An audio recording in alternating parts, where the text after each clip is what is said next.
Welcome to the Rave Live. I'm Tommy Wild. I'm here today. David Brenner from Theory of a Deadman. David, welcome. Thank you. What's going on? Not much, man. Just waiting for the big show tonight.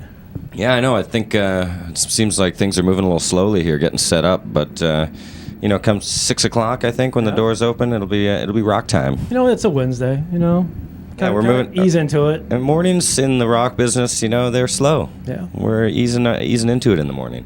So, 2001, you're the first band to sign to Chad Kroger's label. That's right. How has the ride been since?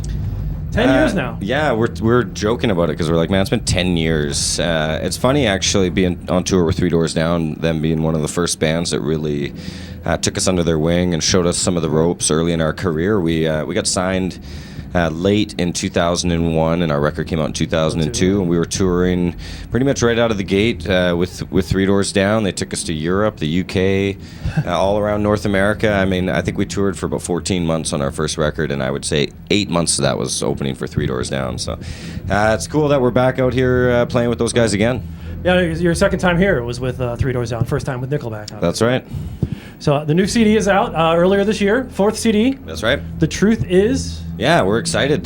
For us, it's, we did so much touring on the Scars and Souvenirs record and had, for us, a lot of great success with singles and songs at radio. So afforded us the luxury of spending some time on this record and trying to make another great record.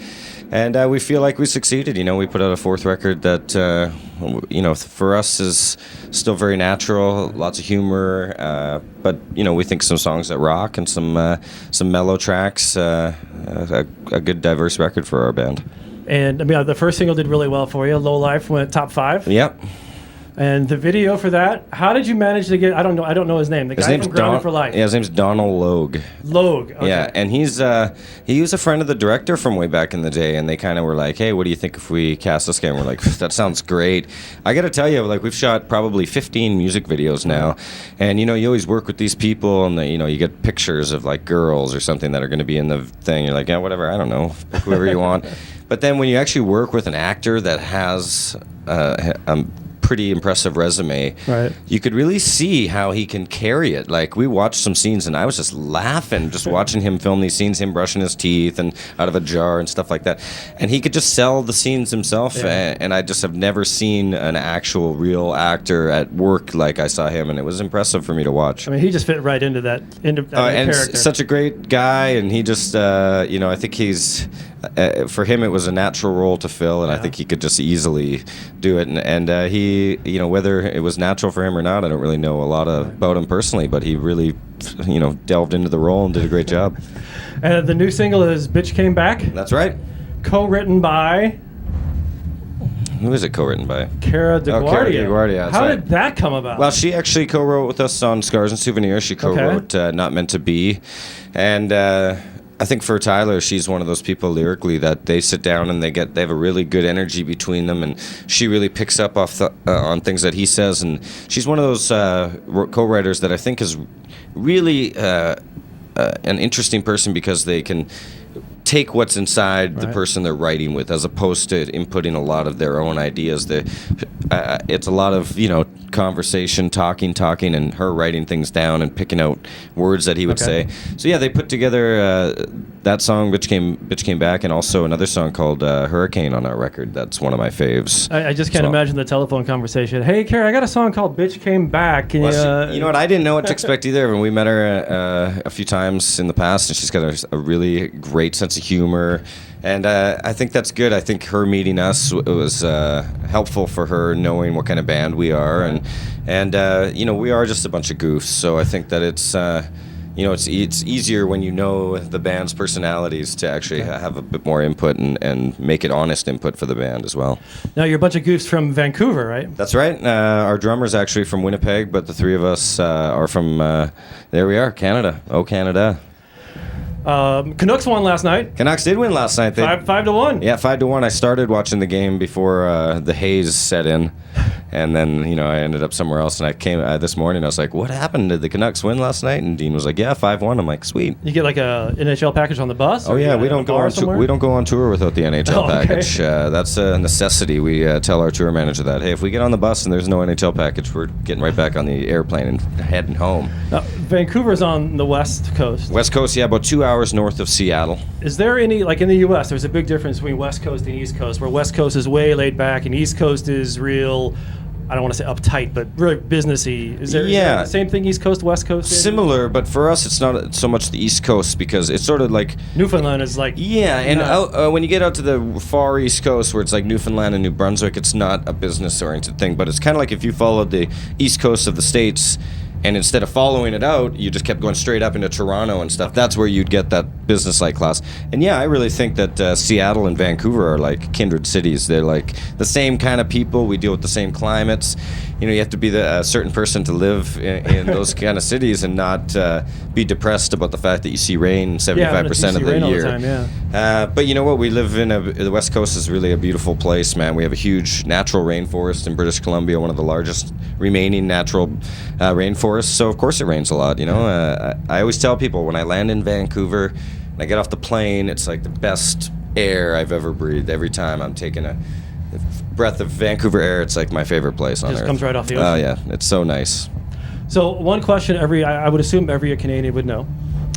Bob and Doug McKenzie's 12 Days of Christmas. Oh yeah. Okay. What's the fifth day? Oh man, I have this record on vinyl downstairs too, actually. Vinyl? Wow, yeah. Talking about 2001. I know. I should know this. The fifth day of Christmas.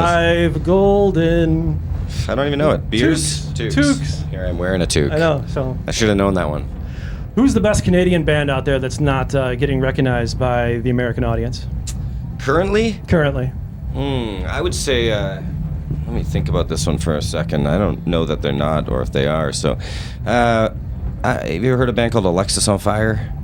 I've seen them come across the tour schedules, yes. Yeah, they're. I think that they do some American touring, but in Canada they're an extremely popular band, and they're such a great band. I'm a huge fan of that band, and actually there's been some bands sprouted off from those bands. Another one called City in Color that's members of Alexis on Fire. Great band. Another great Canadian band that I'd shout out, a band called The Trues. From East Coast Canada, and really great rock band, super talented band too. Bands that you should check them out. Have you heard about a band called The Reason? I think they are. I have heard of a band called The Reason. Because I know our relief pitcher, John Axford, and he just raves about that band. Are they Canadian? Yeah, they're Canadian. Oh, I was not aware. I assume they're Canadian. We don't spend much time in Canada these days. Half the band lives in the States, and only me and Dean live in Canada still. But man, we never tour there. It seems like you have a tour come up after the first of the year. Yeah, of course. In January, you got to tour Canada in the middle of winter, right? You have a snowplow in the front of the tour bus. Is that how that works? I think we're just gonna get a giant snowmobile instead.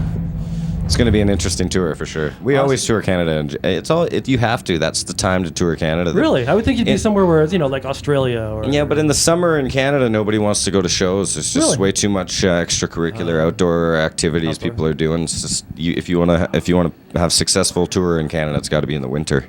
So how many dates are left on this Three Doors Down tour?